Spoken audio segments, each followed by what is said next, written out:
ఒకసారి ఒక 60 ఏళ్ల వ్యక్తికి సడన్గా హార్ట్ అటాక్ వచ్చి హాస్పిటల్లో అడ్మిట్ చేశారు. అప్పుడు డాక్టర్లు అన్నారు ఇతనికి ఓపెన్ హార్ట్ సర్జరీ చేయాలి, లేకపోతే ప్రాణానికే ప్రమాదము అని.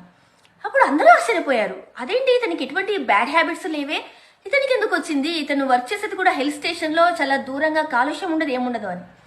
అప్పుడు అతను కూడా వెళ్ళి నేను డాక్టర్ని ఒకసారి కలవాలి అన్నాడు. డాక్టర్ని వెళ్ళి సార్ నాకు ఎటువంటి హ్యాబిట్స్ లేవు, మరి నాకెందుకు ఇలా వచ్చింది అని అడిగాడు. సరే నేను కొన్ని క్వశ్చన్స్ అడుగుతాను చెప్పండి అన్నారు. సరే అన్నాడు.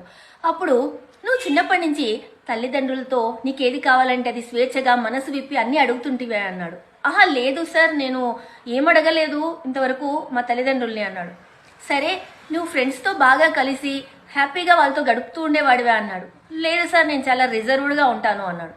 అంతెందుకు సార్, నేను ఫ్యామిలీతో కూడా చాలా డీసెంట్గా, అందరితో ఆఫీస్లో కూడా చాలా డీసెంట్గా ఉంటాను, ఎవరితో ఎక్కువ మాట్లాడను, నా పని నేను చేసుకుంటూ పోతాను అని చెప్పాడు. అదే అండి నీ ప్రాబ్లము, నువ్వు వాళ్ళందరి దగ్గర హృదయం విప్పలేదు, అందువరకు నేను నీకు ఇప్పుడు హృదయం విప్పాల్సి వస్తూ ఉంది, ఇది దాని పరిస్థితి అని చెప్పాడు. అందుకే ప్రతి ఒక్కరితో రిజర్వ్గా ఉండాల్సిన పని లేదు, ఎక్కడ అవసరమో అక్కడనే డీసెంట్గా బిహేవ్ చేయండి.